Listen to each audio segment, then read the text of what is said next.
Assalamualaikum warahmatullahi wabarakatuh. Perkenalkan kami dari kelompok E3. Di sini akan memperagakan cara untuk melakukan VCT bangsal di rumah sakit.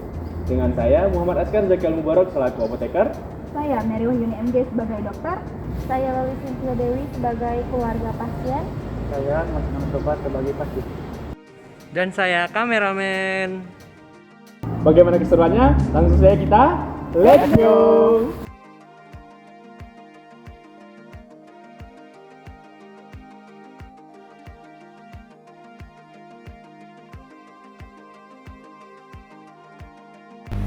VCT merupakan kegiatan kunjungan ke pasien rawat inap yang dilakukan apoteker secara mandiri atau bersama tim tenaga kesehatan untuk mengamati kondisi klinis pasien secara langsung dan mengkaji masalah terkait obat, memantau terapi obat, dan reaksi obat yang tidak dikehendaki, meningkatkan terapi obat yang rasional, dan menyajikan informasi obat kepada dokter, pasien, serta profesional kesehatan lainnya.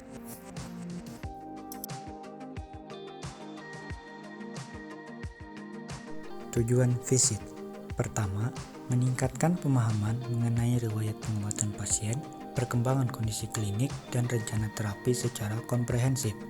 Kedua, memberikan informasi mengenai farmakologi, farmakokinetika, bentuk sediaan obat, regimen dosis, dan aspek lain terkait terapi obat pada pasien. Ketiga, memberikan rekomendasi sebelum keputusan klinik ditetapkan dalam hal pemilihan terapi, implementasi, dan monitoring terapi.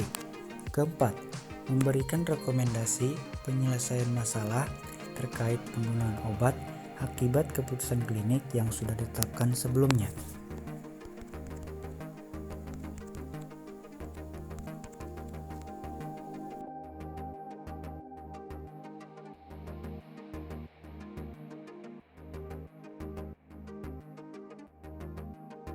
Manfaat visit.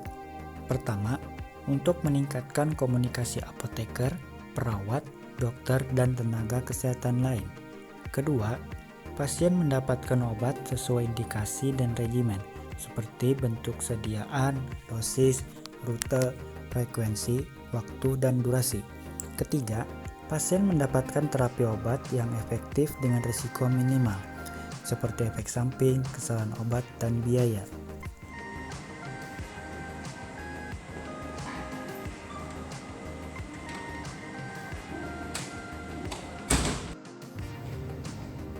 Assalamualaikum Pak, Bu, selamat siang. Waalaikumsalam. Oh ya, sebelumnya perkenalkan saya apoteker Askar selaku apoteker yang melakukan visit hari ini. Sebelumnya saya mau meminta waktu Bapak dan Ibu sebentar untuk menanyakan beberapa hal untuk terkait pengobatan yang telah pasien berikan. Apakah Bapak dan Ibu bersedia? Iya boleh Pak, silakan. Oh ya, mungkin saya ke ibunya aja ya karena Bapaknya Iya. sedang istirahat. Sebelumnya saya mau konfirmasi, apakah ini benar dengan pasien atas nama Bapak Sopa umur 61 tahun ya?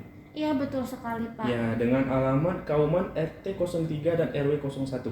Iya betul. Ya, dari dokter Mary spesialis jantung ya? Iya betul. Oh ya, sebenarnya sebelumnya saya mau bertanya Ibu sebagai siapanya pasien?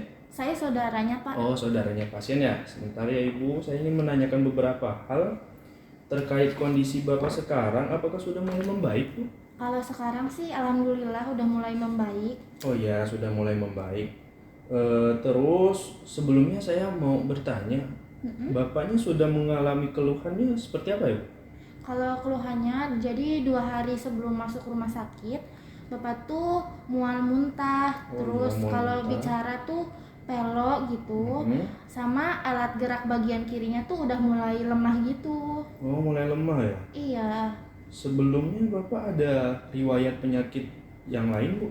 ada sih sebelumnya tuh kalau nggak salah tuh ada DM Iya. sama hipertensi. Oh iya, DM sama hipertensi ya. Kemudian sebelumnya apakah dari keluarganya ada riwayat penyakit seperti ini, Bu? Sebelumnya belum ada sih Pak. Oh, belum ada ya? Oh iya. Oh iya, Bu. Untuk kesehariannya Bapaknya ada konsumsi alkohol atau merokok, Bu? Kalau alkohol sih sejauh ini belum pernah, tapi memang sehari-hari itu suka merokok. Oh, Bapaknya merokok? Iya. Terus dari Bapaknya ini sebelumnya kan ada hipertensi sama DM ya, Bu? Iya. Apakah Bapak ada konsumsi obat rutin? Ada ini Pak obatnya. Obatnya tuh ada digoxin, Iya. lisinopril, sama satunya tuh bisoprolol kalau nggak salah Oh namanya. iya, boleh saya lihat? Oh iya. Oh iya, nanti saya ke dokter dulu untuk mengkonfirmasi bahwa pasien sudah mengkonsumsi obat rutin ya Bu. Tapi nggak rutin Pak dikonsumsinya. Oh nggak rutin Iya. ya? Oh iya, terima kasih Bu. Terus untuk sebelumnya Bapaknya ada riwayat alergi makanan atau obat Bu? Kalau sejauh ini sih belum ada Pak kalau alergi. Oh belum ada ya? Mungkin itu saja ya Bu yang sekarang mau saya tanyakan. Nanti kalau semisal ada lagi beberapa hal yang ingin saya konfirmasikan, saya akan kesini lagi ya Bu. Iya Pak. Oh ya, sebelumnya terima kasih untuk waktu dan jawabannya serta informasi yang telah Ibu berikan. Nanti kalau semisal ada kondisi Bapak yang mengkhawatirkan bisa segera hubungi perawat ya Bu. Iya. Ya, terus nanti kalau ada beberapa hal yang masih kurang jelas saya akan kesini lagi. Semuanya terima kasih Ibu, nanti saya akan Iya. kembali lagi. Ya, terima kasih, Pak. Ya, assalamualaikum. Selamat siang. Waalaikumsalam. Siang.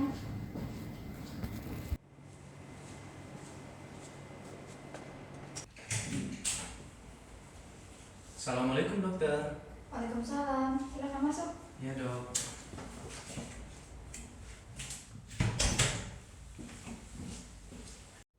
Monggo duduk Pak. Oh ya, terima kasih dok. Ya. Bagaimana? Oh ya, sebelumnya maaf mengganggu waktunya dok. Nah, perkenalkan saya apoteker Askar selaku apoteker yang bertugas di depo rawat inap. Ya. Sebelumnya saya mau konfirmasi, benarkah Dokter Mary menangani pasien atas nama Bapak Sofa umur 61 tahun? Iya benar. Oh iya, terima kasih nah dari hasil rekam medik yang saya terima, di sini ada beberapa obat yang telah dokter berikan dan harus kita pertimbangkan dok. Iya bagaimana? Nah, yang pertama di sini ada asam tranexamen injeksi yang dokter berikan itu sebanyak 500 mg per 8 jam. Ya. Di sini asam tranexamatnya di ARP-nya itu terapi tanpa indikasi dok. Terus yang kedua itu kita ada interaksi nih dok dari bisoprolol dan digoxin karena tadi saya terima bahwasannya pasien kita ini sudah menggunakan obat rutin. Ini obatnya saya bawa dari pasiennya, yaitu obatnya ada lisinopril 10 mg. Saya lihat. Silakan dok. Ada lisinopril 10 mg itu 1 kali sehari dikonsumsi sama pasiennya. Terus ada digoxin, kemudian ada bisoprolol. Ya. Nah, di sini kita dapati bahwasannya di sini ada interaksi antara bisoprolol dan si digoxinnya, di mana ini dapat meningkatkan risiko bradikardi dok. Nah, kemudian ada juga diarpi dari bisoprolol dan si furosemid dok, di mana dia dapat menurunkan kalium serum. Nah, yang terakhir di sini ada diarpi dari injeksi digoxin yang dokter berikan. Oke baiklah. Terima kasih atas konfirmasinya. Kemudian apakah Bapak punya rekomendasi? Oh iya, baiklah dok. Di sini saya akan menyampaikan dari hasil penelusuran saya. Saya membaca menggunakan literatur yaitu DIH, di mana di sini saya menyarankan untuk asam tranexamatnya itu kita hentikan. Oh iya. Ya, karena ini tadi kan tidak ada indikasi yang harus diterapi dengan menggunakan asam tranexamatnya dok. Ya. Kemudian di sini untuk terapi bisoprolol dan digoxinnya kita harus memonitoring dari tekanan nadi pasiennya dok, agar kita tahu apakah itu dapat meningkatkan potensi bradikardinya atau tidak.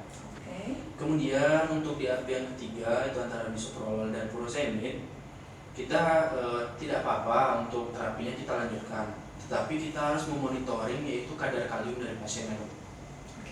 Oke.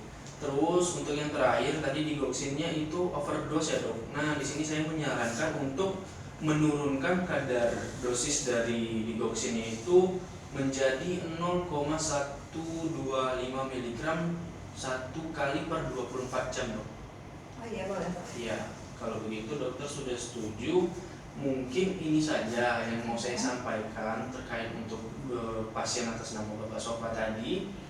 Jika nanti ada beberapa permasalahan lagi terkait pengobatan atau kendala, saya akan menghubungi dokter lagi. Dan jika dokter pun ada yang kurang jelas mengenai pengobatan pasien atau hal-hal yang ingin ditanyakan kepada saya siap menerima telepon dokter 24 jam. Oke. Ya, terima Oke kasih baiklah dokter. untuk terapinya disesuaikan saja ya Pak ya. Oh siap, terima kasih dokter. Ini itu saja. Terima kasih atas waktu dan Ya, sama-sama. konfirmasinya dokter. Mari saya akan melanjutkan aktivitas dan selamat melanjutkan aktivitas ya dokter. Iya. Mari dokter. Mari. Assalamualaikum. Waalaikumsalam.